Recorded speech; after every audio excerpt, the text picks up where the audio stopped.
Alright, welcome back to another video. This is going to be a bit of a mashup of a couple weeks of different bits and pieces that I've been up to, so stay along for the ride.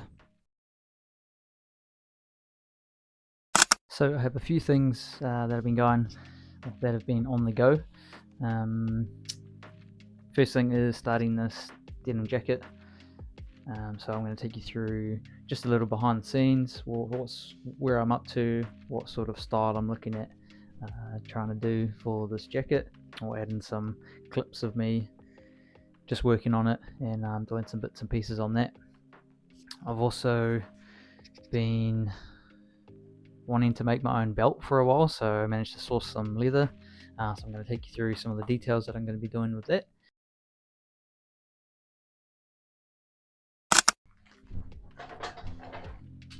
So started off this leather. Hang on, I'm just going to try and set this up here. That's nice. So yeah, this leather. Wanted to make my own belt. Add some little bits and pieces to it that I've sort of had inspiration online, seen some leather makers and stuff that I've been chatting to. So I thought, see if I can get a nice strip of leather online and all the buckles and bits and pieces that I need for it to obviously be a belt. So this is a dark brown leather, veg tan, 38mm wide, and about 8 to 9 ounce. I guess the holder or the strap, I don't even know what these are called, but what holds the end of the belt into your pants. Chrome one. So we have these gunmetal studs that I'll be doing a series of like little designs and bits and pieces through the leather belt. I also have some sort of chrome looking ones coming, but they haven't showed up yet. And then what really made me want to get into making a belt is finding this buckle. Sort of reminded me of like Chrome Hearts styling with the antique looking chrome and the cross type design around it. So quite a big buckle, but I think it will look cool with this brown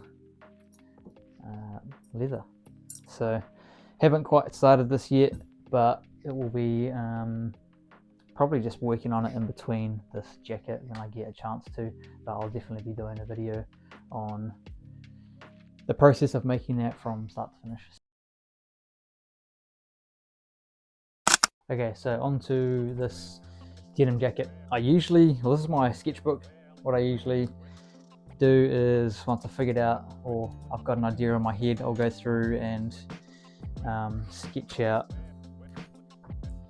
all my different designs, and then that'll just give me a bit of a idea on sort of going back to it and figuring out what I want to do. Sometimes I'll just start a garment and then it'll just go way off left field and I'll just roll with it. Other times I'll have the sketch and I'll pretty much stick to it how I've drawn. So this jacket, I'm still sort of figuring out what I want to do with it.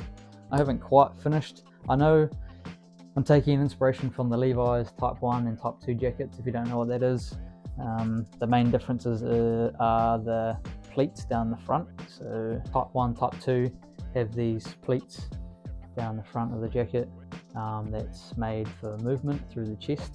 So I'm adding that style in with the double pleat down the front and then adding my own sort of styling to the rest of it. I'm not sure what I'm doing with the pockets yet. I'm sort of just waiting to see what I feel like doing. So yeah, double pleat through the front. I've also decided that since starting this, most of the seams I'm going to do a flat fell seam, so nice and durable and pretty much going back to the roots of how the original denim jackets were constructed. So that's nice and clean on the inside, no raw edges, and then clean on the front as well. So these are the two fronts. See, double pleats, and then enough room for my buttons once I figure out what buttons I'm using. And then the back just has one back seam. And yeah, that's as far as I've got with this. So I'm going to slowly chip away at it, hopefully get a bit of time this weekend and yeah, we'll see what we can come up with.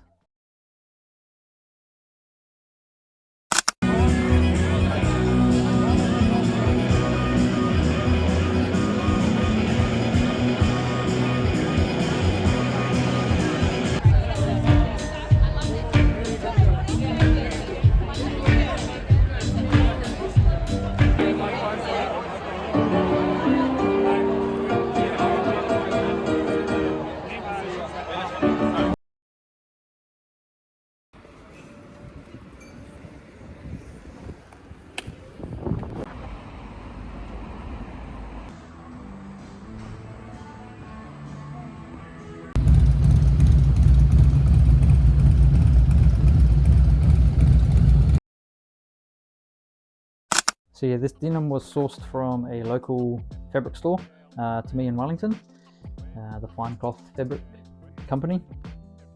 So yeah, this was a new color. I think they got a bunch of new colors in, and this is one of them.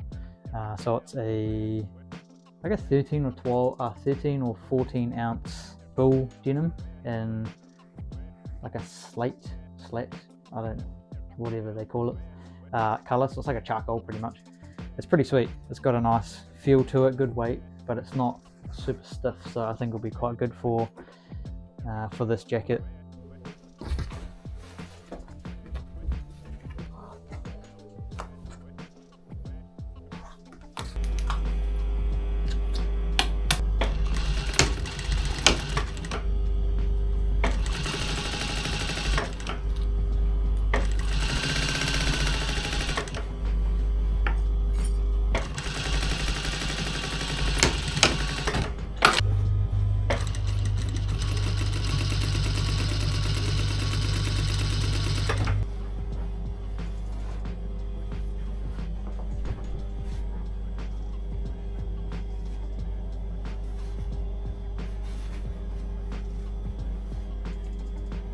Okay, so what I think I'm going to do for these pockets is to keep it sort of with the style of the original Levi's jackets.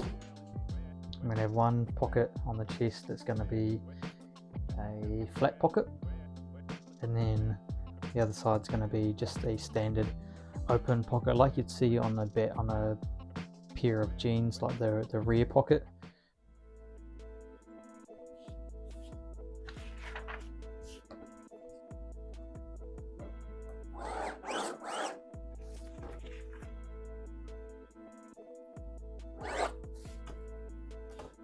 So we have the rough shape, what the pocket's going to be, plus double fold. It's really going to be like that, double fold for the top. Now I'm just going to design what sort of angle or shape that I want for the bottom. Cut this out, and then I'd usually fold it in half, so whatever I design on one side, it is exactly the same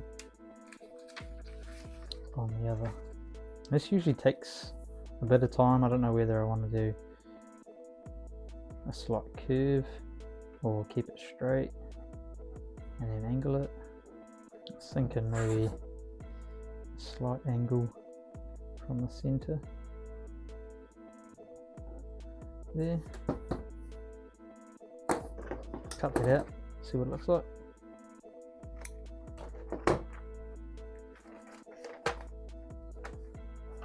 I think that's the money. So front pocket, same sort of pocket on that side, and I'm going to add a little smaller coin pocket that's going to go in behind this, like you see on the front of some jeans. Get my little weight, and then this doesn't have any seam allowance at the moment, so I'm just going to mark the pocket like that, and then I'll go around and add my 10-15 mil seam allowance. That there, what is the pocket upside down, but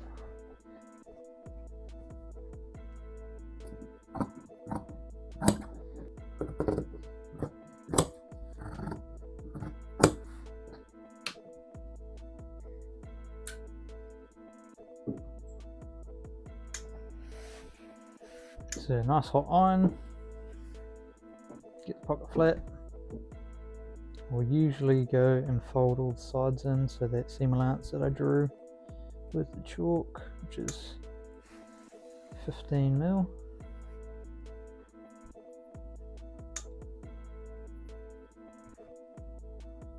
And then all we have to do is fold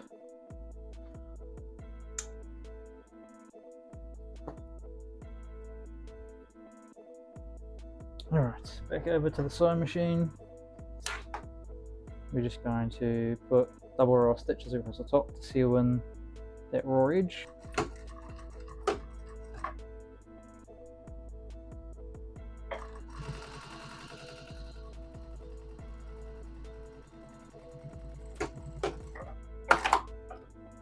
It's pretty good. I'd usually pin where this is going to sit, where we put our chalk lines before.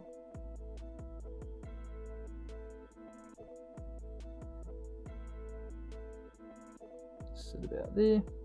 Then you grab your pins, pin it down,